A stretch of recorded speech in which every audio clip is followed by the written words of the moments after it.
Maayong buntag sa tanan, maayo nga naman.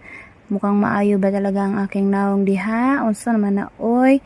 Karon mangagtumi sa arit-aritan. Kasama ang aking mga pamangking makulit.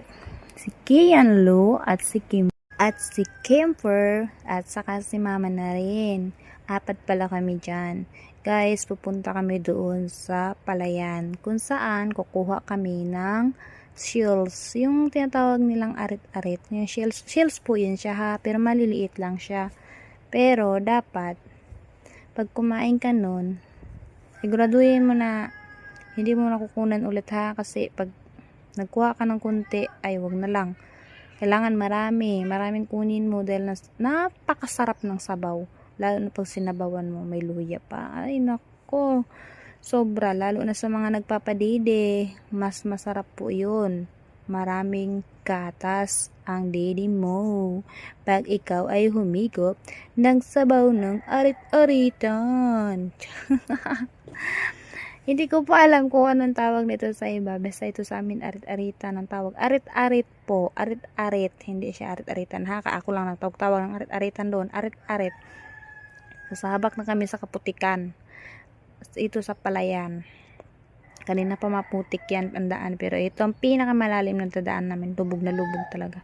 Ito nga, kinakabahan pa ako. Kasi ayaw ko talagang mabasa.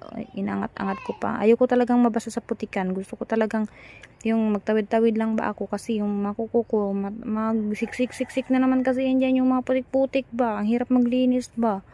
Kaya yan, kinakabahan ako kung tatawid ba ako o hindi. Tawid na lang, day. Unsa ka man, oy. Hadlok ka man diha. Putik lang na. Gwapa ka pa man. Di ka man na maot diha. Basta nagtawid na ako. Guys, kung gusto nyo magkaroon kayo ng ganito sa inyong tubigan, sa inyong palayan, sa may gilid yung inaagusan ng tubig, pwede po kayo magtawag dito, maglagay nun sa nyo, sa may palakihin nyo. Tawag doon?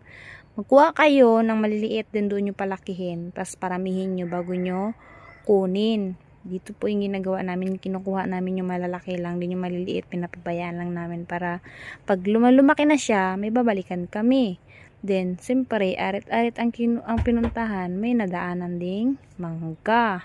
Ito nga, mamaya ka lang pag-uwi, bakit masarap yan sausaw sa asin at saka sa alamang.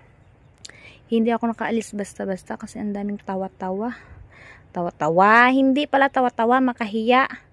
Guys, panoorin nyo ang part 2 ng video na to dahil hindi pa to tapos.